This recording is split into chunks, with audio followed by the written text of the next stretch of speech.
You tell me what you want, what you really want. So tell me what you want, what you really want. So tell me what you want, what you really want. Olá, você, tudo certinho? Eu sou o Daniel. Oi, gente, eu sou a Adriene. E estamos aí para o 4º episódio do nosso podcast sobre The Boys. E vamos falar sobre o 4º episódio da série, The Female of the Species. Meu inglês vai melhorando a cada dia. Bem, galera, é um episódio, não é um dos meus preferidos, embora tenha os momentos mais altos da série, um dos mais perturbadores, um dos mais malucos, né, e mais inesperados de todos, que a gente vai falar qual é. E um dos mais engraçados, né? Essa brincadeira aí com a Spice Girls é sensacional. Eu realmente ri muito quando vi da primeira vez. E fiquei fã, tanto é que estava até tentando cantar aqui e tal, mas a Adri me interrompeu. Mas antes, não se esqueçam de seguir a gente lá no Instagram, @podcastarctrama. Curta nossa página no Facebook e mande sua mensagem pra gente, porque a gente não recebeu nenhuma e a gente ainda tá esperando a mensagem de vocês. Quem vai ser o primeiro ou a primeira? Né? Então, esse episódio, ele marca várias coisas, inclusive a chegada de mais um membro ao grupo, mais um membro à banda, a Kimiko. Ou female. Ou female. A Lâmina contou pro Butcher e os outros que o A-Train sempre leva o composto V num restaurante oriental. Porque ele sempre volta com yakisoba. Exatamente. E eles ficam vigiando esse restaurante até que eles veem um cara armado entrar lá e eles entram lá para ver se eles acham o tal composto V. Só que eles não encontram a droga. Em vez disso, eles encontram uma mulher presa numa salinha vendo a TV e o Frank fica com dó e solta ela. Uma mulher asiática. Isso. E aí eles soltam ela e a mulher se transforma. Ela ataca todos os caras, mata todo mundo e por pouco não pega eles. Eles conseguem escapar. Só que aí durante o episódio eles ficam atrás dessa mulher, porque talvez ela seja a resposta para algo, né? Ela possa ajudar eles nesse caso. Eles estão tentando entender o que é esse composto V, lembrando sempre V de Voight. Eles estão tentando entender isso, estão investigando, e aí eles dão com essa descoberta estranha. E a mulher, então, em questão, ela lembra muito Wolverine, né? Ou Wolverine. Ah, sim.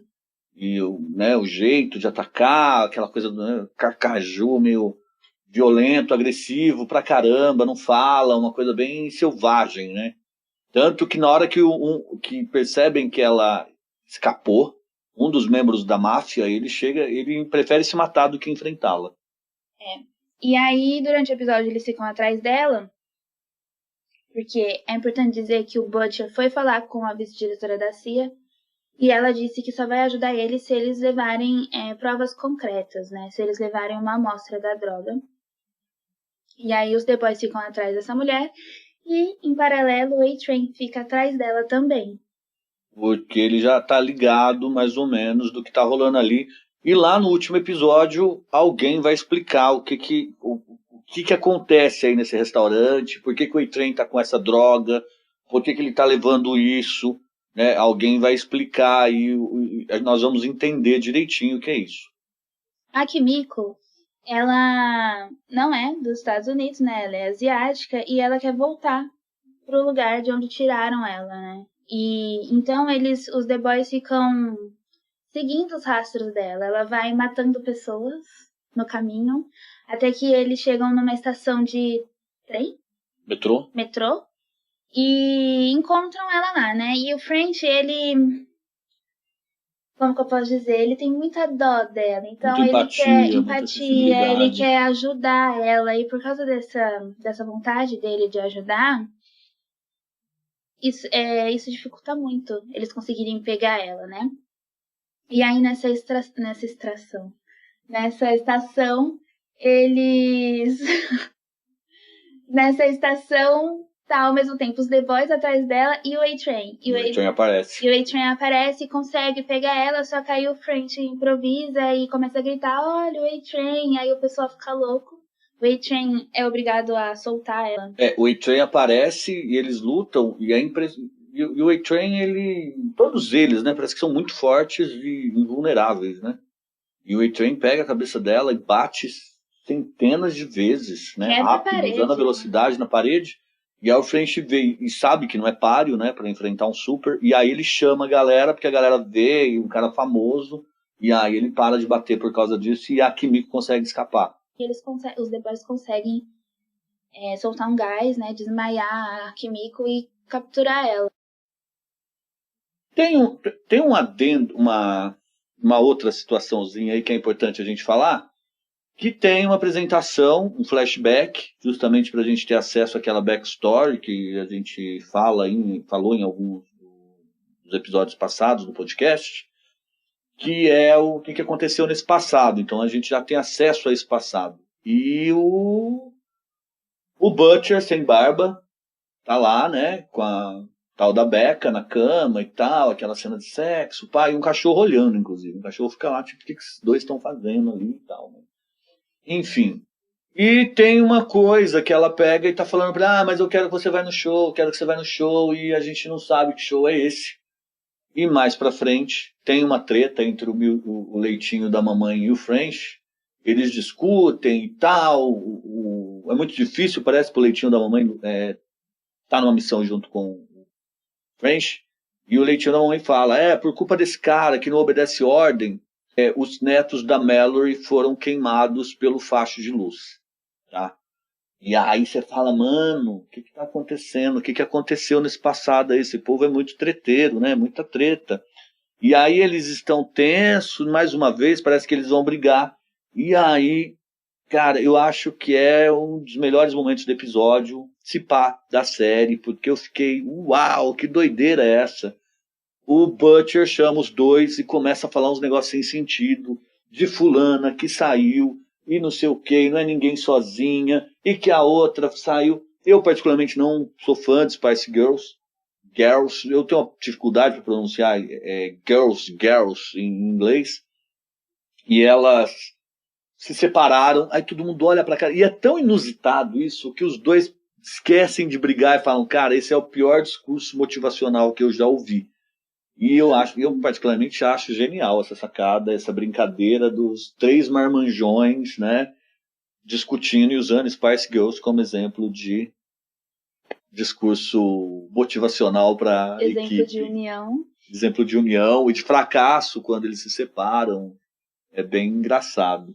E quanto ao cachorro, eu só citei o cachorro, porque falar na verdade, vendo aqui, eu não lembro se ele está no momento que o Butcher está com a Becca, ou se o cachorro está depois. E ele está lá na situação em que ele está observando os dois na cama mesmo. E aí alguém, eu não lembro se foi eu e a Adri, a gente estava conversando, porque o cachorro, que nos quadrinhos, a gente falou que não ia falar dos quadrinhos, mas estamos abrindo uma pequena exceção, dizem que o cachorro não desgruda do Butcher no quadrinho, não desgruda, vai para todo lado, sempre eles estão juntos. E por que esse cachorro não, que eu não sei o nome... Terror. Nos quadrinhos ele chama Terror. Se eu não me engano. Por que o Terror não está sempre junto do Butcher? Bem, gente, questão de custo de produção e dificuldade de produção. Se fosse fazer todas as cenas do Butcher com o cachorro, atrasa demais a produção por diversos motivos. Nem sempre os animais, né, vão fazer necessariamente o que a direção pede. Basta ver a cena clássica do Noite Americana, do Truffaut, que eles colocam o leitinho pro gatinho e fala pro gatinho, toma o leitinho, e não vai ter dificuldade no roteiro, porque o gato vai ver o leite e vai tomar o leite. Isso que precisa ser feito para a cena. E o gato faz qualquer coisa, menos tomar o leite.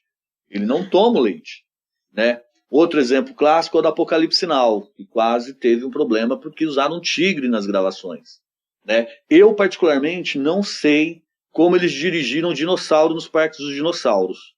Porque é um perigo você colocar dinossauros no set com as pessoas. E eu Sério não sei como dirigir dinossauro no set. Então, sempre é um problema. É sempre um problema colocar animais. E ainda junta a questão da segurança dos animais. Né? Sempre muito difícil, o tratamento, os animais podem se machucar. Então, inviabiliza a produção. Né? O cachorro está com ele a todo momento e ia encarecer muito. né, uma série de televisão com os efeitos especiais muito interessantes, prevista aí, pelo que eu entendi, para 5 temporadas, ia ser muito difícil fazer isso. Ou pode fazer que nem o David Fincher fez em Millennium, que em algumas cenas tinha um gato que ficava ali na casa com o protagonista, e ele falou que simplesmente colocava um gato lá, e o gato fazia o que ele queria, porque ele sabia que o gato ia fazer exatamente o que ele tinha que fazer. E dava certo. Ele deixou o gato solto porque ele previu o comportamento do gato e não tentava induzir o gato. Exatamente. Faz sentido, é igual o cachorro. A gente tenta fotografar o cachorro, ele vê a câmera, ele faz qualquer coisa, menos olhar para a câmera, né? Então, é isso aí. E por falar em animais, vamos falar dele, que está inexoravelmente indo profundo do poço. O profundo retorna numa terapia. Uma terapia preocupado com os problemas ambientais. Incrível, como os roteiristas não perdem o tino de fazer esse humor violentíssimo contra as hipocrisias e demagogias contemporâneas, e o profundo está ali preocupado com a vida dos animais e com a sua relevância social e com o que ele faz, e aí ele fala de golfinho e que ele precisa fazer algumas coisas para ajudar os golfinhos, né? E ele, então, parte para a luta, para a sua missão de salvar um golfinho. E aí a gente tem um movimento trágico. Terrível. Porque é justamente a partir dessa missão suicida, né? Porque ele vai resgatar o golfinho da Oceanland, que é uma empresa que financia parques temáticos ou investidora e parceira da própria corporação Void. Ele é a cara do parque, né?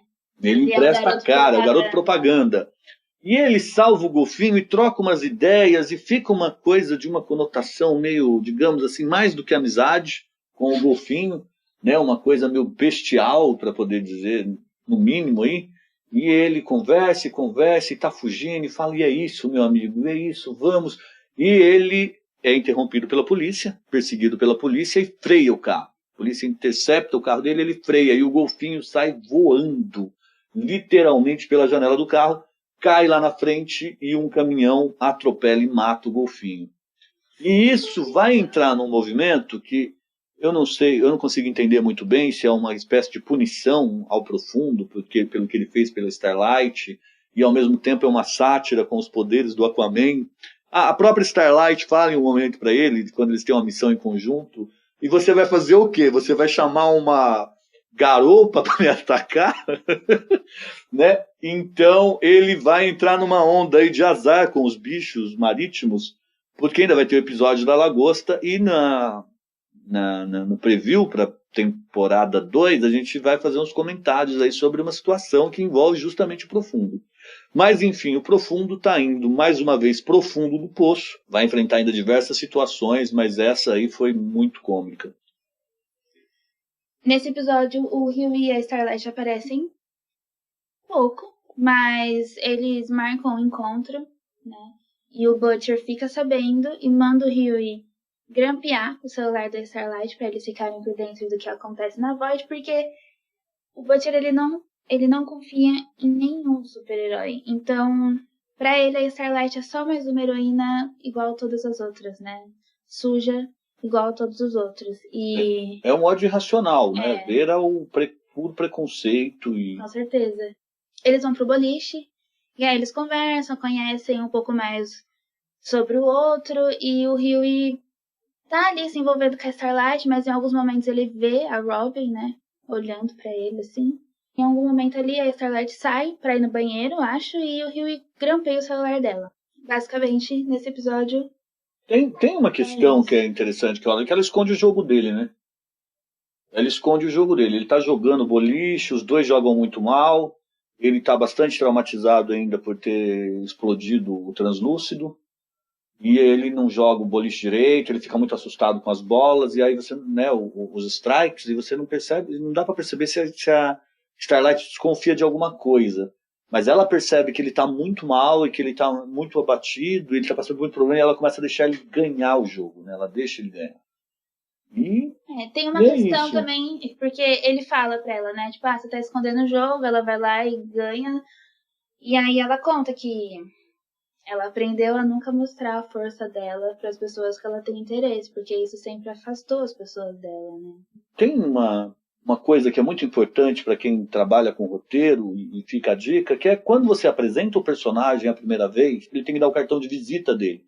A que ele veio. No caso da Starlight, você tem sempre, voltando um pouquinho, mas você sempre tem algumas escolhas para fazer. Uma cena onde algo acontece, né, uma cena dramática, onde existe um movimento dramático e não apenas um movimento cinético, e onde algo acontece de fato, ou seja, algo na realidade muda concretamente. Algo aconteceu. E uma cena expositiva. Geralmente é indicado que você faça uma cena dramática, onde algo aconteça, do que uma cena onde você expõe um personagem e mostra alguma característica dele.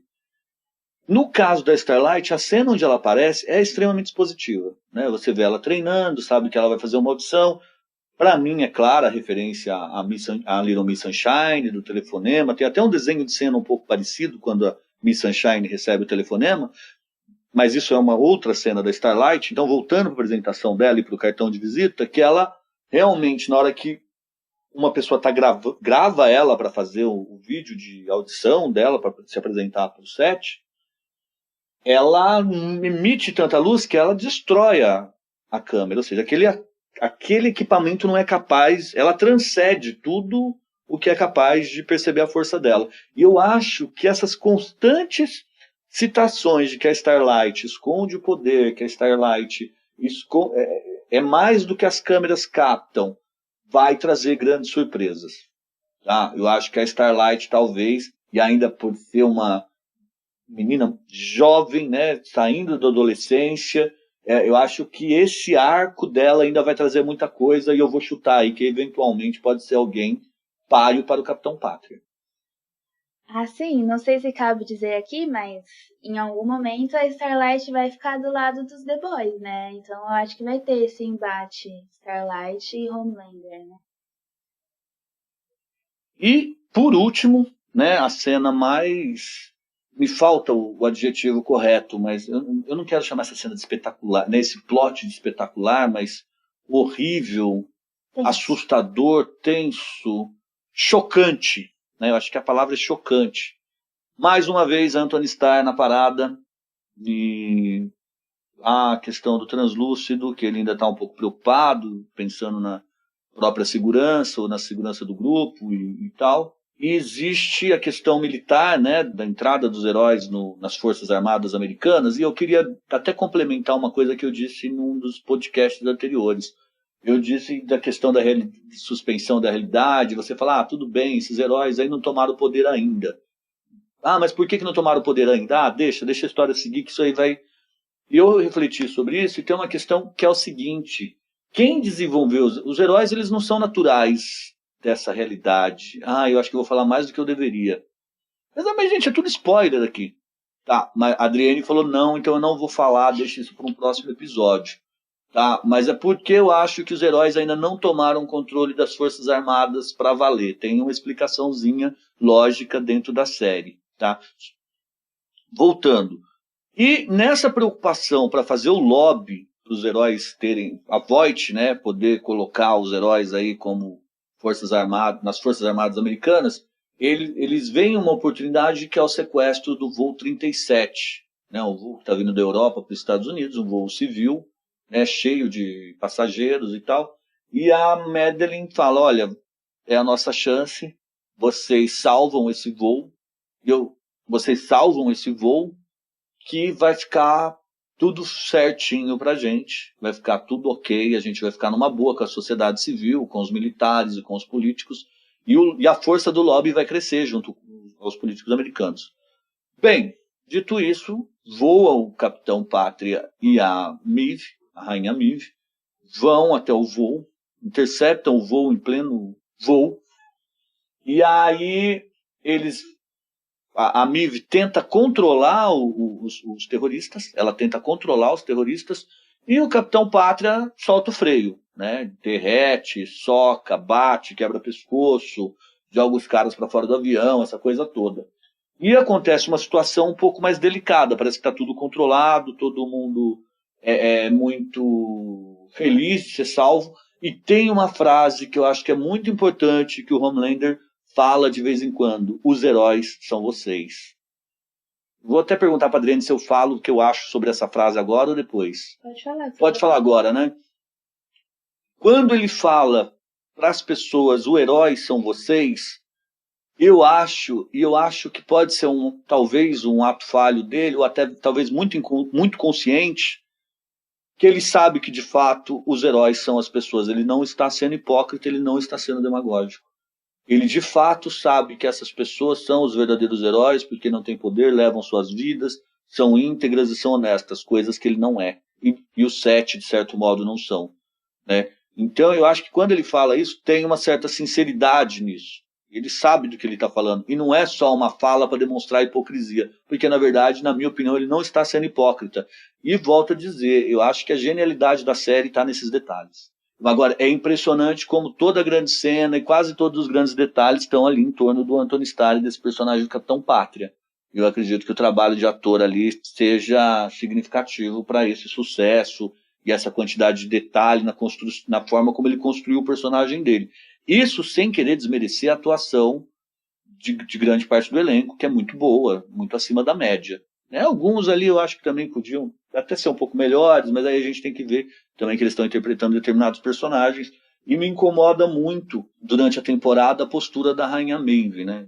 Mas a gente vai falar isso depois, no momento oportuno, que acho que a gente tem uma oportunidade para falar mais sobre isso. Embora ela peite o Capitão Pátria em alguns momentos, ela fala alguma coisa, tem um jogo de poder ali, que ele também não consegue passar muito da linha com ela. Mas o que interessa dessa cena é que eles têm uma situação delicada na cabine do piloto, eles vão até lá, e aí a gente não sabe que se é uma insanidade mesmo do Capitão Pátria, como a gente discutiu no episódio passado, eu e a Adri, eu não acho que ele seja necessariamente um psicopata, alguém que tem sede de sangue e mate, mas eles têm uma situação que um dos terroristas está com uma arma apontada na cabeça do piloto, e ele simplesmente liquida com laser. E ele dilacera o terrorista, o piloto e o painel de controle do avião. O que eu julgo ali que é mais uma postura de atrapalha, né? O cara vai com muita força, não mede a força para resolver a situação, tudo quer resolver no braço, e aí ele destrói o painel do controle do avião, e o avião vai cair, não tem o que fazer.